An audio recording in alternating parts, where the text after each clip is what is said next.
You're listening to Ideas and Leaders podcast. I'm Elena Paventa, Executive Communication Coach and TEDx organizer. With each episode, I'll share with you communication tips and ideas from top business leaders to help you excel in your career.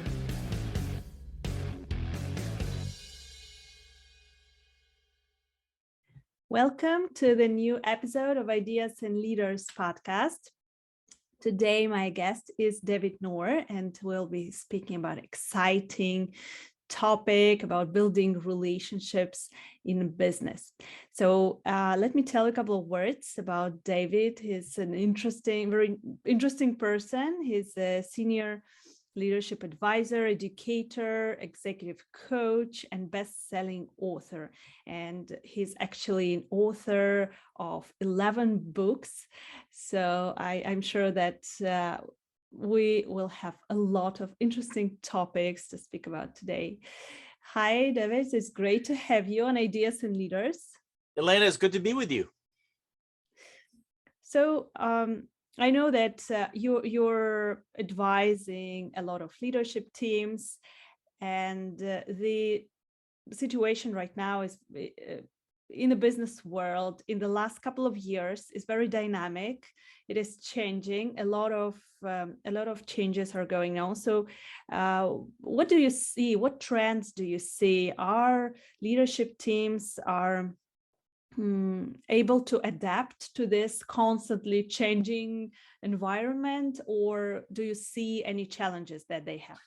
So I think the global pandemic, I'm really excited about several trends that I think the global pandemic accelerated. I'm cautious about those trends that the pandemic is trying to dramatically change. And to give you an example, for example, working from home. Some of us have been working from home for years, so it wasn't really a big deal to us. Yeah. But think about those teams, and whether you're a startup or you're a large organization and you came into an office every day and now you've had to go work remotely for the last 2 years. So I think it's very difficult to really nurture a culture remotely for an extended period of time. We're gonna have to get back together again. By the same token, I think working from home is here to stay. I think remote work is here to stay. I wrote in my most recent book, Curve Benders, a lot about what I call work-life blending. I think most people in the audience would agree work-life balance is always a struggle. I don't know about you. While I'm on vacation, I'm thinking about work. And while I'm on work, I really like to be on vacation. So there's this constant struggle. So I think in the last couple of years, we figured out how to work while we spend time with our families. We figured out how to work while we go on vacations and work from everywhere, right? So those are just a few trends that I see that are just not gonna go away. Elena, the other one that I'm talking to a lot of leaders about is before we used to create a job and shove people in the job. I think increasingly we're going to have to find the individual talent, find that great person, and wrap a job around them. And a very quick example that I could share with the audience is a woman named Elaine is our director of operations. I met Elaine riding motorcycles at a school, and I saw how organized she was with her notes and her equipment. And as we got to know each other over several days, I said, hey, would you ever consider coming to help me in my business? And you're going to love her comment. She said, I have a life, right? I have a life, and and she doesn't need to work. And so Elaine works 20 hours a week for our business. She gets more done in those 20 hours than a lot of people do in 40. And we've built a job around her availability and when she wants to work. And it's been phenomenal. And she's very good at what she does. And she's an example of finding the talent and wrapping the job around them. Yeah, that's a very interesting story, because I think that this is the future of business. This is how workplaces are changing right now. We are trying to adapt to people, and people also, they have higher expectations. They want to actually maintain this work-life balance now as they spend more time at home with their families, and they actually value this time even more. But I think that this creates the challenge for the leaders. So how to lead those teams of independent people who each of them, they have their own expectations when they want to work and how they want to work. So do you see any solutions for the future of leading such teams? I absolutely do. I'm a big believer. If you think about the way we manage, the way we lead, our organizational structure, your audience may not realize that the modern day organizational structure actually came from World War I. It's a command and control is a military concept. I don't know about you, but there's not a whole lot of other things in my life that I'm using from World War I. So I think our whole idea of managing and leading needs to evolve. And instead of leading through output, what people do and how they do it is important. It's not nearly as valuable as outcome, the results.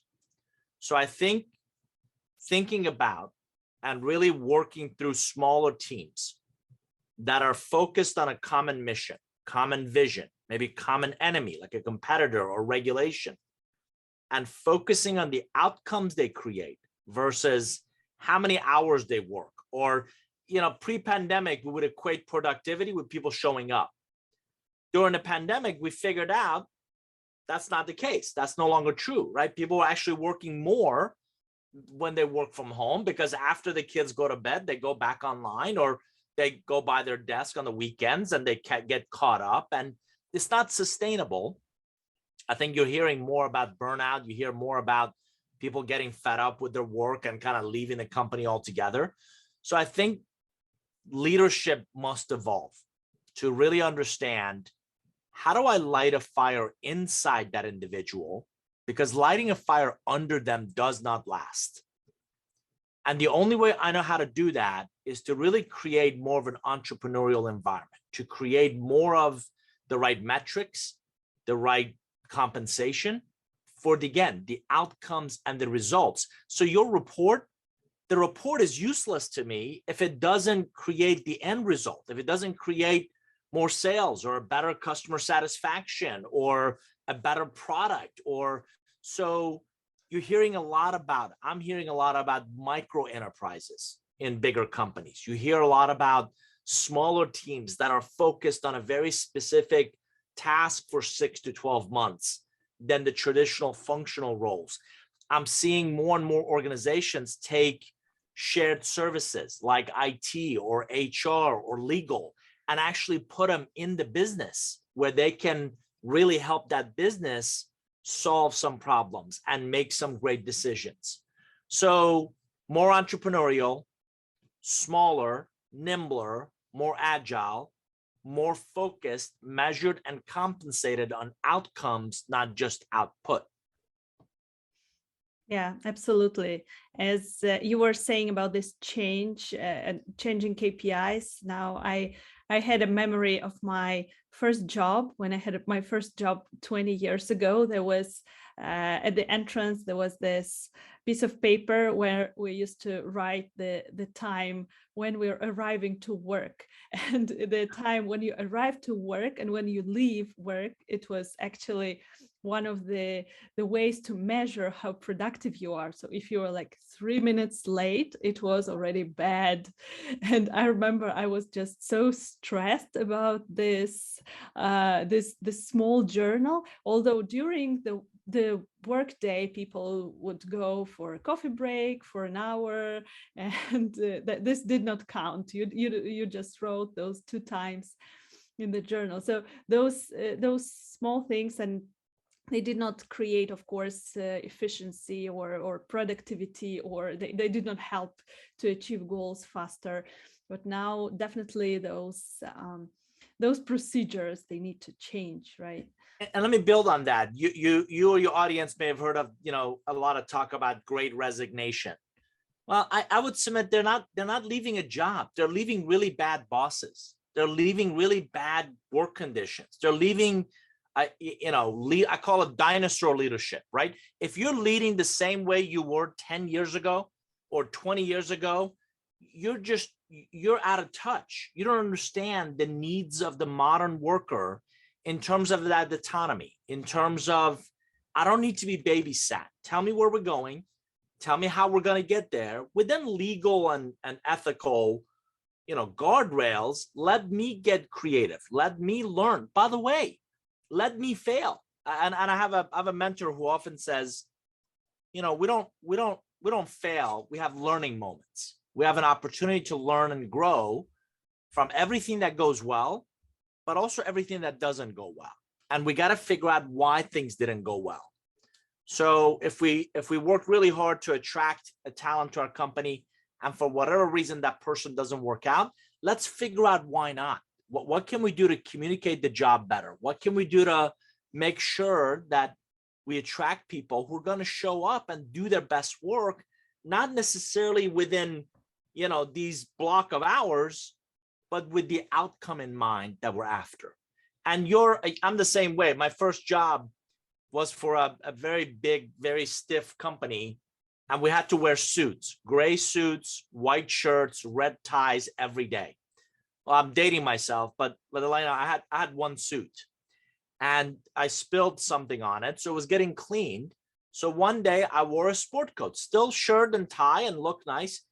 My manager at the time, this is going back several years, pulls me aside and says, David, how far do you want your career to go with our company? And they sent me home that day because I wasn't in a suit. I wore a sport coat.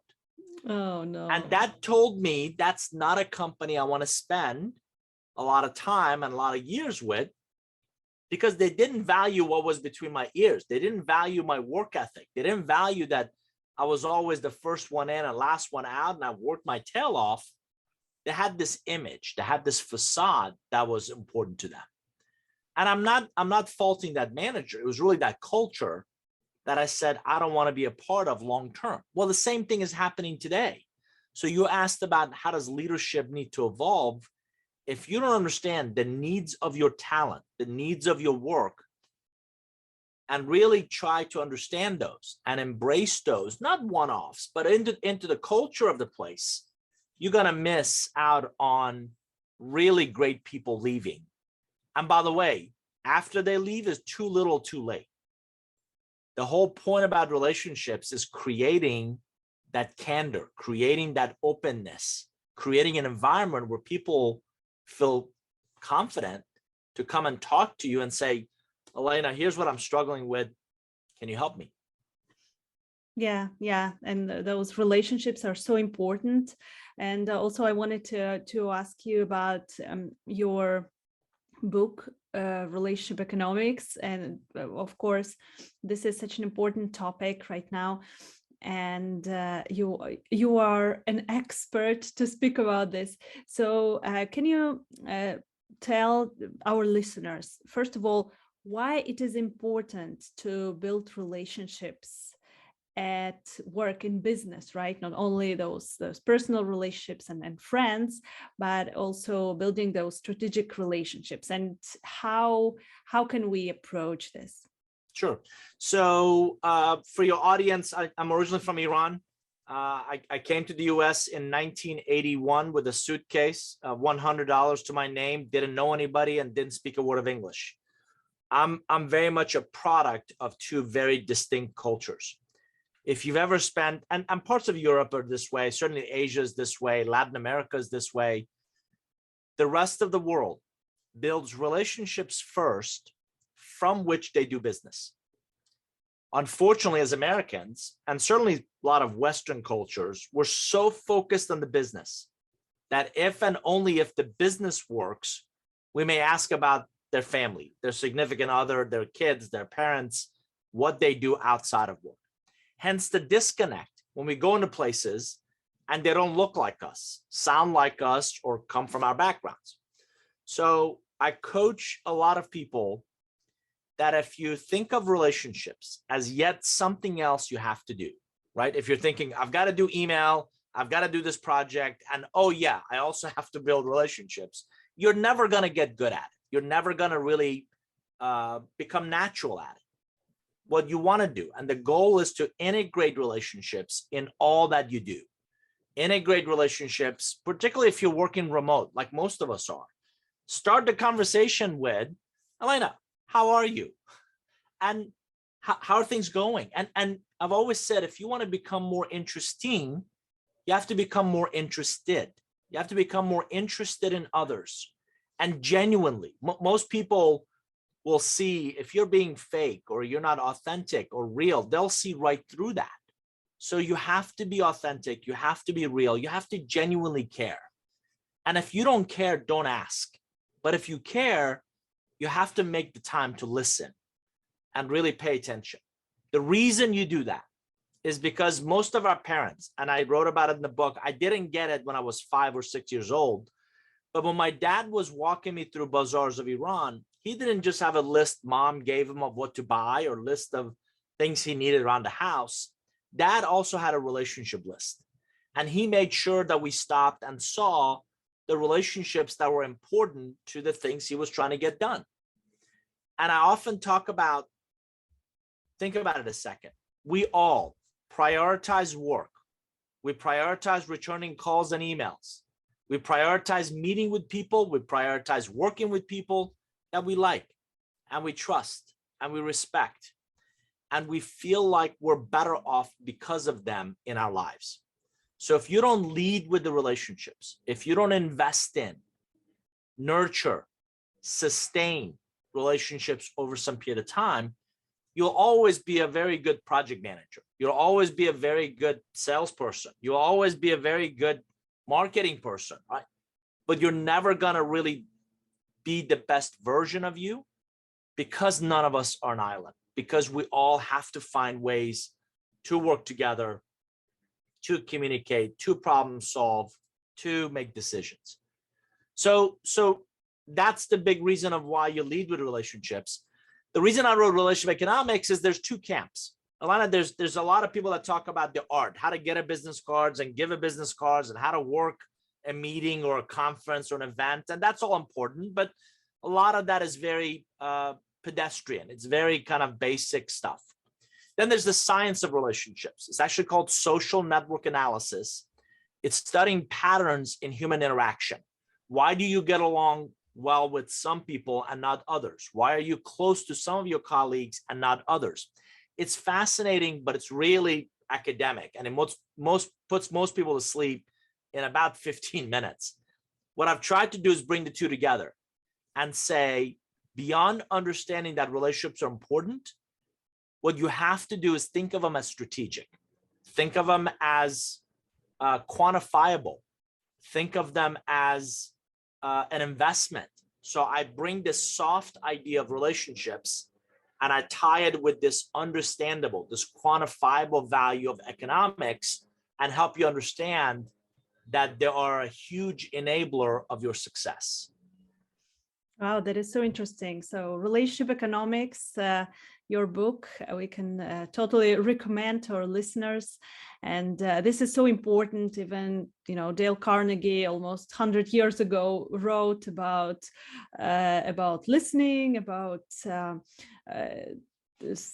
being genuinely nice to people. And I think that all of those things, they are still so important, and nothing changed. A lot of things changed in business, in the economy, but humans, they did not change. And it is so important to see a person smiling, to hear a kind word. So the last question I wanted to ask you is, can you give our listeners some advice? How can they approach this relationship building strategically? Do we have to be nice to everyone around us all the time, or can we actually do something in order to be more successful in our business, in our career? Great question. I want to remind your audience, if you think about the last 2 years of this global pandemic, we haven't spent more time with more people. We've actually spent more time with fewer people.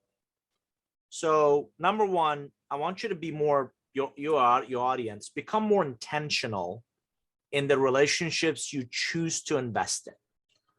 And the way I coach that is most networking, most efforts to turn contacts into relationships actually fails, or if they come up short because there's no purpose, there's no goal. You have to have, nobody builds a relationship because they're bored. Nobody builds a relationship because they have nothing else to do. If you start with an outcome, if you start with a goal, if you start with the end result in mind, then you can be very intentional, very focused on, here are 10 people, here are 20 people. Elena, here are 50 people that I need to build and nurture relationships with to accomplish, achieve those results, those outcomes in my business. But it cannot be just about you. So when I say be intentional about those relationships, what I also teach in the book is you have to begin by investing. You have to invest in those relationships, because it becomes a lot easier to ask for something after we've given, after we've helped, after we've added value. Some people will get that, other people will not. I call them givers, takers, and relationship investors. And my question is, which one are you? Because givers are very good at just doing for others. They just give. Takers only call you when they want something, and they always want something. You don't want to really be either one of those two. You want to be a relationship investor. And a relationship investor gives, right? Give a hand, help others in need. By the same token, you also want to ask for that return on that investment. You want to ask for help, but you want to be specific. You want to be very intentional, as I said. So if you do that, make a list, focus, have an outcome in mind, invest, ask for a return on that investment, what you'll benefit from is what I call the favor economy. And it's not a quid pro quo. It's not I do for you and I only do for you, so you'll do that for me. It really is this exchange of what I call relationship currency, this exchange of value that you want to do, you're able to do with few people, but really intentional and strategic about who those people are. Because what you cannot do is invest in everybody equally. You don't have, none of us have enough time, we don't have enough bandwidth. So really focus on the most relevant people in your ecosystem. And like any other investment, you come back and look at it, and I've spent a lot of time with Helena. I've invested in her, and I'm not sure I'm getting a lot in return. I'm not sure she's relevant to my business. I'm not sure we're going in the same direction. I'm always nice, but I tend to deprioritize some relationships so that I can prioritize other ones. Yeah, so we need to be relationship investors, not givers or takers. Great message to all of us. So thank you very much, David. It was a pleasure talking to you. I will recommend your books and especially this about relationships that we talked about, relationship economics, to our listeners. And if our listeners want to reach out to contact you, where they can find you. Sure. I want to give your audience two places to consider. One is just our website, which is just Nour Group, Nour group.com. The other one is we've actually built a private online community called the Nour Forum. So if you go to nourgroup.com/forum, FORUM, we've built a private community. There's about roughly 2,500 people. I'm there every day, adding ideas, having conversations with folks all around this idea of building great relationships and building business relationships that will last. So I would encourage your audience to come join us. Doesn't cost anything. Come, we don't spam anybody. Come be a part of our community. Come be a part of our conversation. Perfect. We will put all the links under our episode so that our listeners can immediately jump there and join. Thank you so much, David, for being on the podcast. It was a pleasure talking to you today. Thanks for having me. Thank you for listening to Ideas and Leaders podcast. Did you enjoy this episode? Let me know that you listened by tagging me in your LinkedIn profile and using a hashtag IDEAS+LEADERS. See you in the next episode.